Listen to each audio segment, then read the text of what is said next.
cold of the night bit into my skin, even through the thick wool of my coat. It was Christmas Eve, and the small town of Willowcrest was blanketed in a heavy silence. The kind of silence that makes you feel like something's wrong, but you can't place it. I stood at the gates of Willowcrest Cemetery, hands tucked in my pockets, staring out at the rows of graves. I had been hired as the night security guard, a position that nobody wanted, and I didn't mind. It was easy work. No one visited the cemetery at night, and I had the whole place to myself. But tonight was different. The wind carried an unnatural chill, and the moon hung low, casting long shadows across the gravestones. I pulled my coat tighter around me and reached for my thermos of coffee, taking a sip to stave off the cold. As I stood by the entrance, I noticed something strange. The cemetery, typically so still and lifeless, seemed to be watching. The faintest rustle in the trees, the quiet creaking of the old iron gates, nothing unusual, of course. I had worked here for months, and nothing had ever happened. But tonight there was an undeniable tension in the air. A distant sound broke through the quiet, just a faint jingling of bells. At first I thought it might be the Christmas decorations from the nearby houses, but it didn't quite sound like that. It was off, as if coming from somewhere deeper in the cemetery. My flashlight flickered on in my hand, and I began my patrol, walking slowly along the main path between the rows of graves. The path was covered with a light dusting of snow that crunched under my boots. The tall, weathered headstones loomed over me like silent sentinels, their faces worn with age. I passed the older section of the cemetery, where the stones were crooked and crumbling, and something caught my eye. A rose. Fresh and crimson, lying on a grave that had been empty just hours before. It lay across a headstone reading Martha Reed, 1902 to 1958. I frowned. Who'd come here, in the dead of night, with a single rose? I muttered, looking around for any sign of movement. But there was nothing. Just the wind, rustling the branches of the trees and carrying the faint sound of that jingling bell again. I bent down to pick up the rose, my fingers brushing the smooth petals. There was something odd about it, like it didn't belong here. It felt alive, in a way that didn't make sense. I stood up quickly, brushing off my hands. Must be my imagination, I muttered, my voice trembling. I placed the rose back on the gravestone and walked back to the shack, my breath forming clouds in the cold air. As I locked the door behind me, I glanced at the monitors. The cemetery cameras were working fine, showing empty graves and the usual trees swaying in the breeze. Still, the sense of unease gnawed at me. I tried to shake it off, focusing instead on the warmth of the small heater in the shack. But something told me this night would be different. The wind was picking up as I sat in the shack, the sound of it howling through the trees. I rubbed my eyes, trying to fight off the fatigue. Midnight had passed, and it was getting harder to ignore the strange feeling that had settled in my chest. It was the kind of feeling that only comes when something's wrong, but you can't quite figure out what. The sound of jingling bells returned, louder this time, cutting through the wind like a distant, echoing laugh. My eyes darted to the monitors. Still nothing. I couldn't shake the feeling that something was out of place. The air was thick, heavier than it should have been. I stood up and grabbed my flashlight, determined to finish my rounds and get this night over with. The wind howled as I stepped outside, and the temperature seemed to drop even further. My breath misted in front of me, and I pulled my coat tighter around my body. The snow crunched beneath my boots as I made my way to the farthest edge of the cemetery, my flashlight cutting through the darkness. That's when I heard it whispers, carried by the wind, low and indecipherable at first, but then clearer. They were voices, and they were calling to me. I froze. It was hard to make out the words, but it sounded like children's laughter, twisted and wrong. It was the kind of sound that shouldn't be heard at a cemetery, at night. The hairs on the back of my neck stood up. "Hello?" I called, my voice sounding small in the vast emptiness of the graveyard. The whispers grew louder, closer.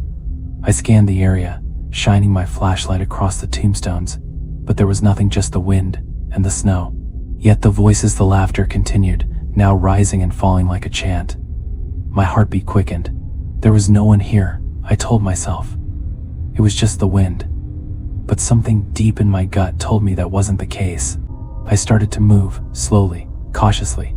toward the old mausoleum at the back of the cemetery. The voices followed, always just a little behind me, like they were guiding me. As I approached the mausoleum, something caught my eye. A child's toy, sitting on the stone steps leading to the darkened doorway. I bent down, heart pounding, my fingers brushing the dust on the faded teddy bear. "Who would leave a toy here?" I muttered, but my voice came out strained, almost choking on the air. The whispers ceased. Silence. I took a step back. The door to the mausoleum creaked open, as if beckoning me inside. I should have turned around and left, but curiosity, or perhaps something else, compelled me to enter. Inside, the air was cold and stagnant, the walls covered in layers of old, peeling paint. The faint light from my flashlight revealed a strange, eerie symbol carved into the stone floor. I couldn't make sense of it.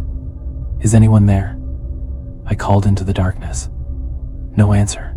But I couldn't shake the feeling that I wasn't alone. I backed out of the mausoleum quickly, my heart racing. The whispers returned, now more insistent, more urgent.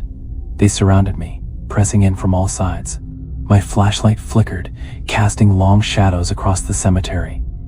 I turned, looking for any sign of life, but there was nothing. The moon hung low in the sky, casting a sickly glow over the graves. I turned my head and saw movement at the edge of my vision. A figure tall, thin, and hunched stood at the farthest corner of the cemetery, half hidden behind an old oak tree. I called out, but the figure didn't move. I stepped forward, my legs unsteady, as though the ground itself was shifting beneath me. The whispers had turned into a low, mournful wail, echoing through the cemetery. I shone the flashlight toward the figure, but as the beam hit it, the figure vanished. I stopped dead in my tracks. No, this wasn't real. It couldn't be.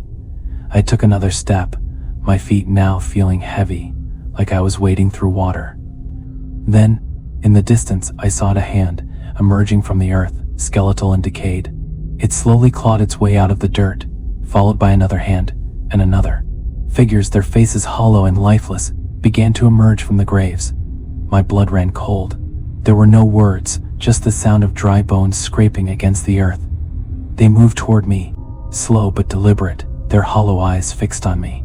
One of them, a woman, opened her mouth, but no words came. The air around us grew thicker, heavier, and I struggled to breathe. "Stay away from me," I shouted, my voice cracking. The woman raised a hand, pointing directly at me. "The watchman must watch," she said, her voice hollow and distant. I stumbled back, panic flooding my chest. The other figures moved closer, their steps almost synchronized, each one dragging its feet across the cold ground. I ran. I ran as fast as my legs could carry me, but every step felt like it took me no closer to the gate. The cemetery stretched on forever, but as I neared the gate, I felt a cold hand on my shoulder. I whirled around. Nothing. I reached the gate and yanked at the iron bars, but they didn't budge. The cemetery had changed. The path was no longer the same. The shadows seemed to stretch infinitely, each turn leading me back to the center. The mausoleum loomed ahead, its door wide open, as if inviting me back.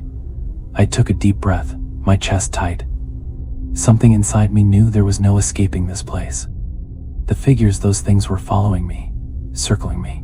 The whispers grew louder, and the wind carried a terrible weight. I turned toward the mausoleum, a sense of inevitability washing over me. I knew what I had to do. I had to go inside. As soon as I crossed the threshold, the door slammed shut behind me, plunging me into darkness. The air felt thick with something ancient, something malevolent. At the center of the room stood a stone chair, ornately carved, its back towering above me. I could hear the chanting now, faint but growing louder. The figures surrounded me, their voices merging into one guttural sound. They circled, their chanting becoming more rhythmic, as if in a trance. "Sit," a voice commanded, echoing in the stillness of the mausoleum. I tried to resist, but my body moved on its own. I was drawn toward the chair, compelled by some unseen force. The moment I sat, chains burst from the floor, wrapping around my arms and legs. The room spun, the air grew heavier, and the figures pressed in closer. Their faces were hollow, their eyes glowing with a dull, sickly light. I could no longer breathe. I awoke. The sun was rising. The cemetery was silent. The graves were undisturbed, but something was wrong. I looked at my reflection in the guard shack window. My face was gaunt, my eyes sunken and empty. I wasn't the man I had been before. The cemetery had claimed me. The eternal watch had begun.